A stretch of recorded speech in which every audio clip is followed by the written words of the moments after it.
मेरे लिए ये एक भावुक क्षण भी है, एक भावुक लम्हा भी है।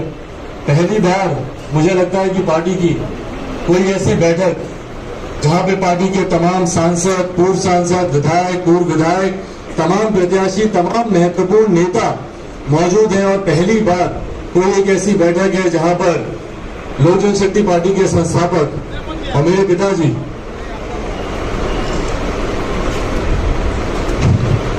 आदरणीय रामविलास पासवान जी मौजूद नहीं है।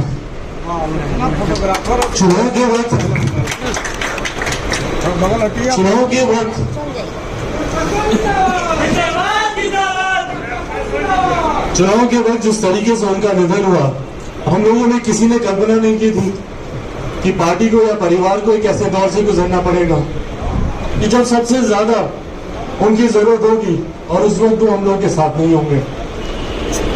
परमवीर का उदाहरण है, जिस वक्त उनका निधन हुआ मेरे पास उस वक्त से दो विकल्प मौजूद थे। या तो मैं टूट जाता, मैं हार जाता और अपने हाथ खड़े कर देता कि भैया अब मुझसे संभव नहीं है। मुझे लगता है हर कोई उस पीड़ा को समझ सकता है कि एक पिता का ना रहना या एक पिता का साया एक पुत्र के लिए कितना महत्वपूर्ण होता है, उसके क्या मायने होते हैं। और एक ऐसे क्षण पे पिता का जाना जब आप अपनी जिंदगी का शायद सबसे महत्वपूर्ण जंग लड़ने जा रहे हो, उस वक्त उनका नहीं होना, उस वक्त या तो मैं हाथ खड़े करके बैठ जाता और या फिर पिताजी की उन बातों को याद करता जब वो कहते थे कि शेर का बच्चा अकेले जंगल चीर के निकलेगा, गिदड़ का बच्चा होगा तो मारा जाएगा। मैं इस बात को साबित करना चाहता था कि मैं सही मायनों में शेर का बच्चा हूं। ना घबराया, ना विचलित हुआ, ना अपनी सोच से हिला, मजबूती के साथ। और बल्कि आज मुझे लगता है शायद पहली बार आप लोग के समझ होगी, आप लोग मेरे परिवार के सदस्य और परिवार के सामने ही इंसान अपनी भावनाओं को प्रकट कर सकता है। आज शायद पहली बार अब कहते रहे, जब तक वो वेंटिलेटर पर नहीं गए थे उससे कुछ घंटे पहले भी जो मेरी बातचीत उनसे हुई थी उसमें इन्हीं बातों को वो प्रमुखता से कहते रहे। मेरे लिए वो दिन भी बहुत भावुक भरा दिन था जब पार्टी ने अंतर्गत ये निर्णय लिया, पार्टी के तमाम सांसद और संसदीय बोर्ड द्वारा ये निर्णय लिया गया कि आज पार्टी अकेले चुनाव लड़ने की घोषणा करती है।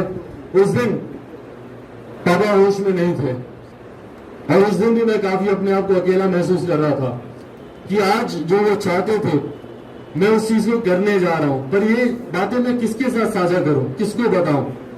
मम्मी को मैंने सारी बातें बताई और उन्होंने मुझे कहा कि जाओ पापा के पास, अस्पताल में है, वेंटिलेटर पे है, आईसीयू में है, पर तुम्हारी बातों को जरूर सुनेंगे, समझेंगे।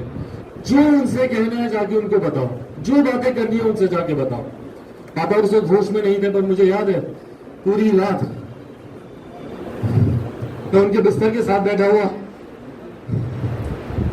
उनके हाथ को अपने हाथ में पकड़कर उनको मैंने सारी बातें बताई कि हम लोग अकेले चुनाव लड़ रहे हैं। आपका जो सपना था बिहार फर्स्ट, बिहारी फर्स्ट, क्योंकि उन्होंने उसमें कई अपने सुझाव दिए थे, उसका जिक्र मैंने उनसे किया कि उसी के तहत हम लोग चुनाव लड़ने जा रहे हैं। पार्टी के झंडे के तले हम लोग चुनाव को लड़ने जा रहे हैं। और सारी रात में उनसे सारी बातें करता रहा।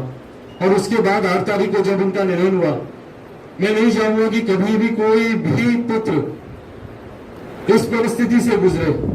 पापा का शरीर भी अभी घर पर नहीं आया था और क्योंकि उस वक्त समय कम था, चुनाव की घोषणा हो चुकी थी और पहले चरण के नामांकन के लिए आखिरी तारीख समीप थी और हम लोग को पहले चरण के प्रत्याशियों की सूची को सार्वजनिक करना बहुत जरूरी था।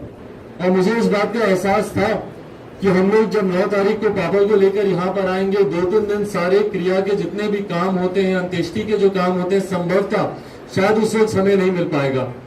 सोचिए 4 घंटे पहले मेरे पिताजी का निधन हुआ और 4 घंटे के बाद मैं बैठा था रात भर उस सूची को तैयार करने की पहले चरण में मेरे कौन कौन से प्रत्याशी चुनाव लड़ने के लिए उतरेंगे। और ये दिव्य शक्ति मुझे पिताजी द्वारा ही मिल रही थी। उन्होंने ही मुझे इतनी हिम्मत दी, इतनी शक्ति दी कि मैं उस वक्त भी अपने उस कर्तव्य को पूरा कर सका। अपने कर्तव्य की राह पर ना हल्का सा भी विचलित हुआ, ना लड़खड़ाया और मजबूती से ना सिर्फ मैंने उस कार्य को पूरा किया बल्कि उस पूरे महीने एक तरफ जहां मैं अपने पिताजी के क्रिया के कार्यक्रमों को पूरा कर रहा था, तो वहीं मजबूती से डिजिटल माध्यम से हो, वर्चुअल माध्यम से हो, जनता तक अपनी बातों को पहुंचाने का भी प्रयास कर रहा था।